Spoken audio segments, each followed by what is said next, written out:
So it's become a bit of a strange phenomenon in gaming that sequels are now stigmatized. Big debuts, trailers, and gameplay showcases are commonly finding their aftermath riddled with, well, it looks like more of the same, or here we go with another sequel. Well, when it came to Saros, I have been saying for a very long time that this was looking to be the spiritual sequel to Returnal, which, of course, excited me. I am an enormous fan of Returnal. I have about 110 hours in the game, and now that we have more details and actual gameplay, it is undeniable that this is basically Returnal 2, which is a very good thing, and I want to talk about why. Now, we need to be clear. Housemarque has said that they knew they wanted Returnal to stand on its own, so that's why they decided to create a new IP. That, I think, signals rather loudly these are separate games and separate universes, but this is still basically Returnal 2, okay? The movement, the UI, the active reload, okay? This is the sequel to one of my favorite games of all time.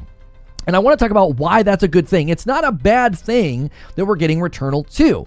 And the first reason is because Returnal is criminally underrated. It is the best third-person shooter I've ever played. It's, as an action game, it is excellence. It is excellence in the movement, the pristine nature of the responsiveness to what you're doing and how fast and how satisfying it is. It has a wonderfully obtuse, cryptic, and mysterious story that is actually quite deep and can require a lot of reflection and investigation and even theory crafting. The combat in Returnal is at some level unmatched until maybe we play Saros, which arguably looks better, faster, and smoother, but the combat in Returnal is wonderful. It is highly ambitious. It is frenetic. It is fast. And yet it is, I think, one of the more fair punishing games in existence. And there is a wonderful sense of progression in Returnal when it clicks and when you kind of understand it, which, listen, you need to go check out one of my streams. Go check out Returnal gameplay in 2025. The first 30 minutes will help you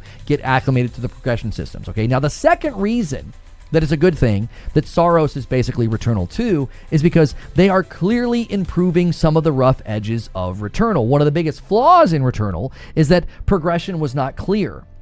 That's why I've encouraged people to watch my stream about it, because I sort of make it make sense. I've had people come back and they've said, you know what? I'm glad that you did this. I got into gear, it clicked, and I rolled credits. Okay, this, I think, is being rectified in a handful of ways in Saros. And the first way they're doing that is with permanent upgrades. Okay, you are going to be able to use your currency, your progression, and spend it on things for your outfit, your gear, or your guns. This will, I think, more accurately tether the player's brain to the fact that they're getting stronger. It's why the tagline of the game is "Come Back Stronger."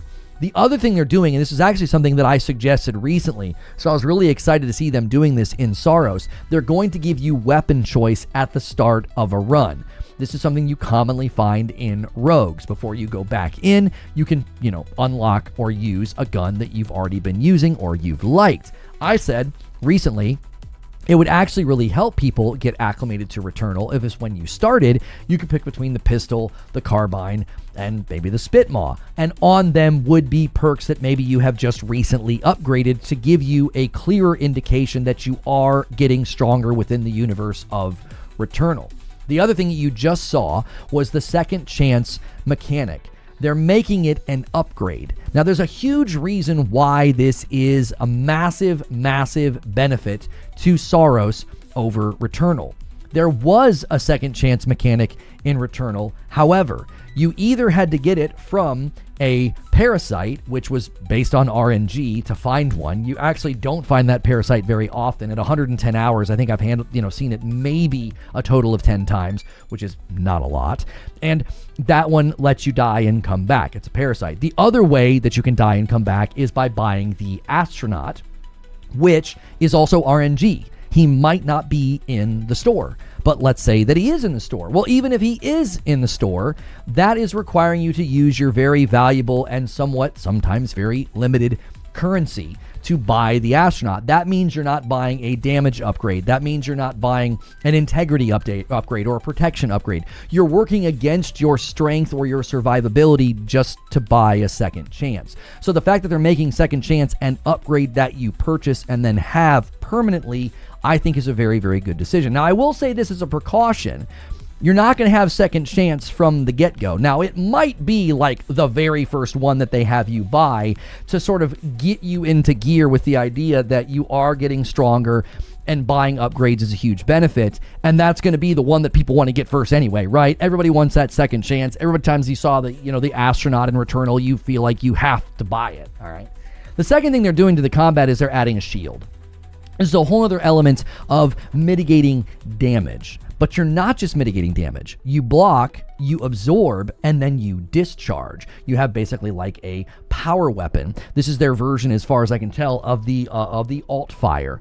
It has a replenishing thing. One of the things they do excellently in Returnal, they're doing it again in Saros, is this very subtle use of the UI to constantly keep you tuned into the action. You're not having to like look down at the bottom to see an ammo counter or look for the refresh timer to count down. They use auditory signals, they use visual signals to let you know when something is ready. And when your shield absorbs damage from the enemy, it builds up something that can then be discharged with your power weapon. And they show it off a couple of times in this trailer. Another thing they're doing, I think, that is really making me excited to play this as essentially Returnal 2 is there is more story this time. They've indicated a greater emphasis on story. Now, that's something that is in Returnal, but I've been watching a lot of supercuts about that, and it's a lot of theory. It's a lot of foggy mystery. Nobody's really clear exactly what is going on.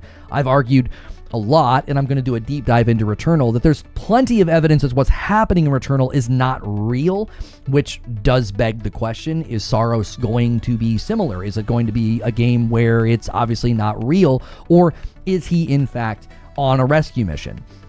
I actually think Returnal is very clearly about guilt, and I'm just going to theorize that I think Saros is going to be about grief. Trying to find somebody that you lost is different than trying to run away from the guilt of something that you have done, which is what Returnal is very clearly about. There's also just, family trauma and, parental trauma issues in the Tower of Sisyphus, which we may showcase that today on the channel, so you can look for that stream as well if we end up doing that. Now, the last thing I will say is this. They have very big shoes to fill, which is another reason why the game basically being Returnal 2 is a good thing. They added co-op to Returnal. They added the Tower of Sisyphus for free. Both of those were huge value adds to the game, especially if you're just trying to level weapons. The Tower of Sisyphus is one of the best places to do that. But the Tower also added a lot of new context and info for the story. Well, they are signaling rather loudly that they wanted to evolve, enhance, and improve everything that they did with Returnal. So I think we have just seen the tip of the iceberg. They're showcasing the various enemies, the various biomes. This game, from my own observation, is faster, smoother, more responsive, more intense than Returnal, which is kind of crazy because Returnal is such a good game in those particular categories. Every boss fight, every biome feels menacing, feels threatening. It feels like you can get annihilated and you can die very fast at any moment. So seeing that they're attempting to ratchet those things up in Saros is likely why they added the shield. It's likely why they went with the permanent upgrade system, because you're gonna need to come back stronger to overcome these obstacles, to overcome this intensity. I don't think that's why when I did a live stream about this, I said, well, are they making Saros easier? Are they also making it harder? Yes, the answer to both those questions is yes. As far as I can tell, it looks like they're making a game that will be harder, that will be more challenging, but it also looks like they're making things that'll make it a little bit more approachable. I don't think they're going to be adding a difficulty mode. I don't think they're going to be softening up the game to make it easier. They're going to empower you as the player to overcome the challenges presented to you.